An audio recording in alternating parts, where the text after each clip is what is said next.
నమస్తే. నేను doctor Ajith Kumar, pulmonologist and intensivist, working at Ashwini hospital, Yellareddypet. ఇప్పుడు వర్షాకాలం నడుస్తుంది కాబట్టి ఒక ఇంటెన్సివిస్ట్‌గా ఐసీయూలో నేను తరచూ చూస్తున్న కేసెస్ ఏంటంటే పాము కాటు. ఈ వర్షాకాలము, దానికి తోడు నాట్లు వేయడానికి గ్రామీణ ప్రజలు, వ్యవసాయదారులు నాట్లు వేయడానికి పొలంలోకి దిగుతుండడం. ఈ 2 కారణాల వల్ల ఇప్పుడు చాలా ఎక్కువగా పాము కాటుకు గురైన పేషెంట్స్ మన దగ్గరకు వస్తున్నారు.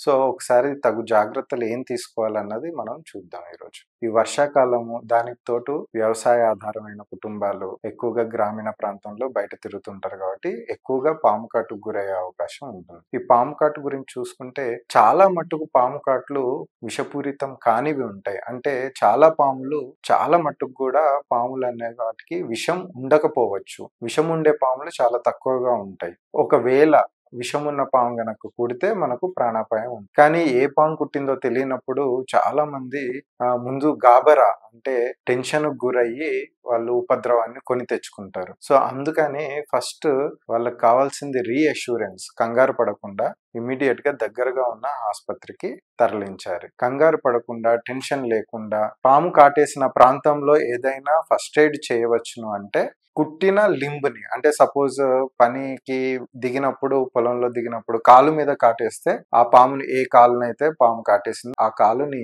ఇమ్మొబిలైజ్ చేయాలి. ఇమ్మొబిలైజ్ చేయడం అంటే కదలకుండా ఉంచాలి. దానికి వీలైతే దగ్గరలో ఏదన్నా గట్టి కర్ర గాని ఏదైనా ఉంటే కర్రని కాలుకి చేర్చి ఒక సన్నపాటి తువాల గాని ఏదైనా మెత్తటి దారం లాంటిది ఏదైనా ఉంటే దాని కాలుకు చుట్టి ఆ తరలిస్తున్నప్పుడు కాలు యొక్క కదలిక లేకుండా ఇమ్మొబిలైజ్ చేయాలి. రెండోది, గాయానికి గురైన వ్యక్తి టెన్షన్ పడకుండా ఆయనకు కాస్త ఆత్మస్థైర్యాన్ని నింపాలి. మనం వెళ్ళిపోతున్నాం ఇప్పుడు వెంటనే ఆసుపత్రికి, నీకేం టెన్షన్ లేదు అని ఆత్మస్థైర్యాన్ని ఇవ్వాలి. మూడోది, ఆయనంతట ఆయన నడవకుండా జాగ్రత్త తీసుకోవాలి. వీలైతే స్ట్రెచర్ లో గానీ వీల్ చైర్ లో గానీ తరలించాలి. చేయైనా కూడా ఇమ్మొబిలైజ్ చేస్తే మంచిది. ఇక చాలా మంది సపోజ్ కాలు కుట్టినా చేయి కుట్టినా వెంటనే దగ్గరలో ఉన్న దారం గాని అలాంటిది ఏదైనా చున్ని గాని ఇలాంటి వాటితో టైట్ గా ముడేసేస్తారు. అంటే గాయమైన దానికి పై భాగంలో. సో, దానివల్ల రిస్క్ ఏముంటదంటే మరీ టైట్ గా బంధించడం వల్ల రక్త సరఫరా ఆగిపోయి బంధనానికి అంటే టార్నికెట్ కి కింద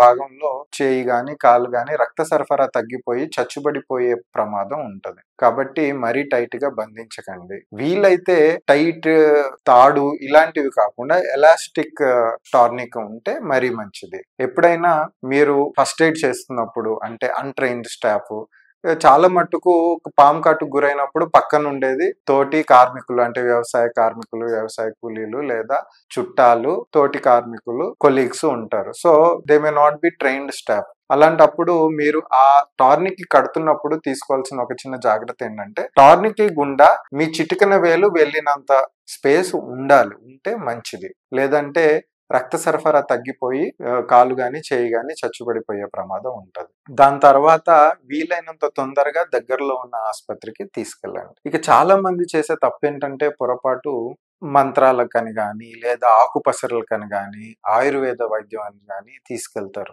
సో, మరి కొందరు పెద్ద మనుషులు అంటుంటారు, లేదు డాక్టర్ సాబ్ మస్తు మందికి మంత్రాలు వేయించినాము, ఎవరికి ఏం కాలేదు, మీరేమో కొత్తగా ఇప్పుడు అవంటున్నారు ఇవంటున్నారు అని. సో, నేను ముందు చెప్పినట్టు చాలా మట్టుకు పాము కాట్లు విషపూరితం కానివి ఉంటాయి. సో, అలాంటి సందర్భాల్లో మీరు మంత్రం వేసినా వేయకపోయినా ఆయన మంచిగానే ఉండే అవకాశం ఉంటది. కానీ నిజంగా అది విషపూరితమైన పాము కాటు అయ్యి ఉంటే మాత్రం ప్రాణానికి ప్రమాదం ఉంటది. కాబట్టి రిస్క్ తీసుకోకుండా దగ్గరలో ఉన్న ఆసుపత్రికి చేరవేయడం అన్నది మీ బాధ్యత.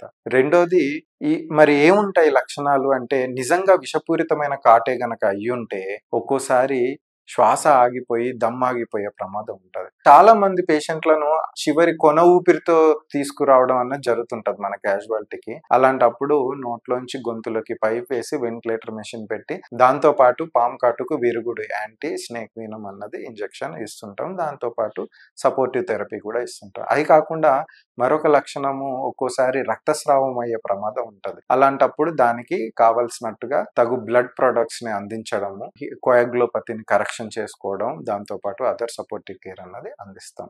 సో, ఈ వర్షాకాలం తగు జాగ్రత్తలు తీసుకుంటారని కోరుతూ సెలవు తీసుకుంటాం.